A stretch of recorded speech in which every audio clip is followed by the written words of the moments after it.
अस्सलामुअलैकुम। एक इशाराती ज़बान में 25 बराबर 532, 57 बराबर 725 और 34 बराबर 413 लिखते हैं तो इसी इशाराती ज़बान में 14 इस अदद को किस तरह लिखेंगे। तो चलिए इसको हल करते हैं। सबसे पहले हम देखेंगे कि यहाँ पर 25 बराबर कितना दिया गया है 532, 57 बराबर कितना दिया गया है 725 और 34 बराबर दिया गया है 413। तो अब ये दो हिंसी अदद है और उसकी कीमत बताई गई है या उसको 3 हिस्सों में लिखा जा रहा है यहाँ पर। तो ये कैसा आया, इसका ताल्लुक क्या है, हमको इसको समझना होगा। तो देखते हैं यहाँ पर 25 की अगर हम जगह बदल देते हैं, यानी 5 को हम लेके आते हैं यूनिट 10 की जगह पर और 2 को लेके आते हैं यूनिट की जगह पर, तो हमारा नंबर बन जाएगा 52।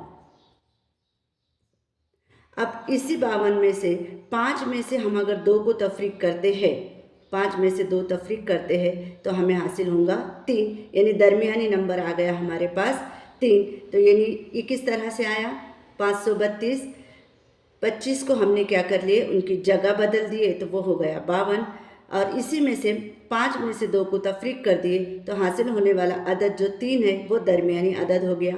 यही रूल हम इधर के एदाद पर भी करेंगे। 57 है तो हम इसको क्या कर देंगे 75 कर देंगे, उल्टा कर देंगे। अब 7 में से 5 माइनस करने के बाद में हमें क्या हासिल होगा 2, यानी यह हमारा दरमियानी नंबर हासिल हो गया। अब उसके बाद में है 34 को भी अगर हम उल्टा कर देते हैं तो हो जाएगा 43, इनकी जगह बदल गई। और इसी 4 में से 3 को माइनस करते हैं तो दरमियानी अदद हासिल होता है 1। हमें पूछा है कि 14 को किस तरह से लिखेंगे। तो अब यहाँ पर हम क्या करेंगे, 14 को क्या कर देंगे, इनकी भी जगह बदल देंगे तो ये हो जाएगा 41। अब ये 41 में से 4 में से 1 को माइनस करते हैं तो हमें हासिल होगा 3, ये हुआ हमारा दरमियानी नंबर। तो अब हम लिखेंगे 4, दरमियानी नंबर 3 और ये 1, यानी हमको कौन सा नंबर हासिल हुआ 431।